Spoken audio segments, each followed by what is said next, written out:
camera on a trail, and am I seeing deer coming towards the camera, or am I seeing deer always going one direction? Here's another example on the same farm.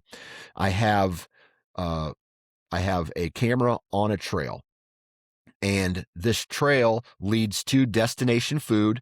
It leads to a corner fence crossing where there is my fence line that runs east-west, and then it tees off, and that fence line disconnects, or separates cattle pasture and ag.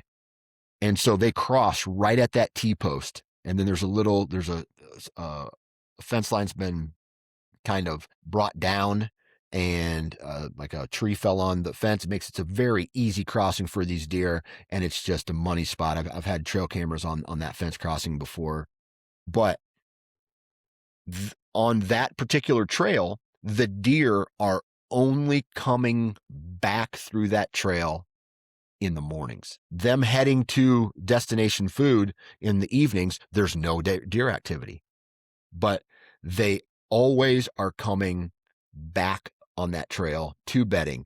And I was sitting there going, why only using this trail? And I'm not saying it's 100% of the time, because yes, there are deer where I see some deer butts on that trail moving to destination food. It's not a lot. So then I started asking myself, well, why only in the mornings are deer coming back to this? And the only thing that I can think of is, as soon as the sun starts to come up, the thermals start to rise. And in the afternoons, after the sun goes down, maybe those thermals start to sink, and they're using a trail further down the terrain and coming back up. And then in the mornings, once the sun rises, and sometimes it's nocturnal movement, but there's a lot of times where it's like that 8 o'clock time frame, maybe that 7-8 o'clock time frame, where the sun is already up, the thermals on the properties are starting to shift, and you're getting a rising thermal. And I think that has a lot to do with them coming back into the property off the destination ag with a rising thermal, and they're able to catch that on their way back to bed.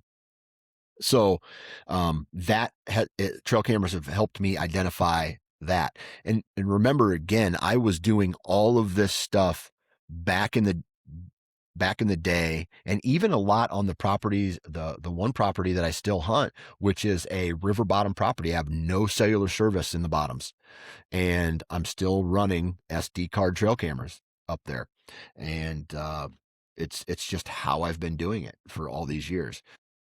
The cool thing about trail cameras, and this is even before the birth of cell cameras, is that yes, in 1 year, you probably can't make any, groundbreaking discoveries about deer movement on the properties that you hunt.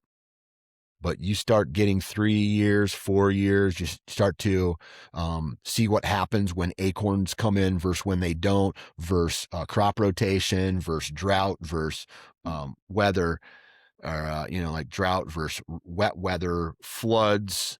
I mean, you name it. Then you start to know, like, okay, well, this year was a wet spring. I should probably move my trail cameras here. Oh, we got beans this year. That means that they're not going to come to the beans until this time of year, and then they're going to move off the beans. On corn years, they're going to do this. So there's no point of putting a trail camera here until maybe the November timeframe or whatever the case is. Oh, they picked corn this year. That means they're moving cattle in. I can put that trail camera other places.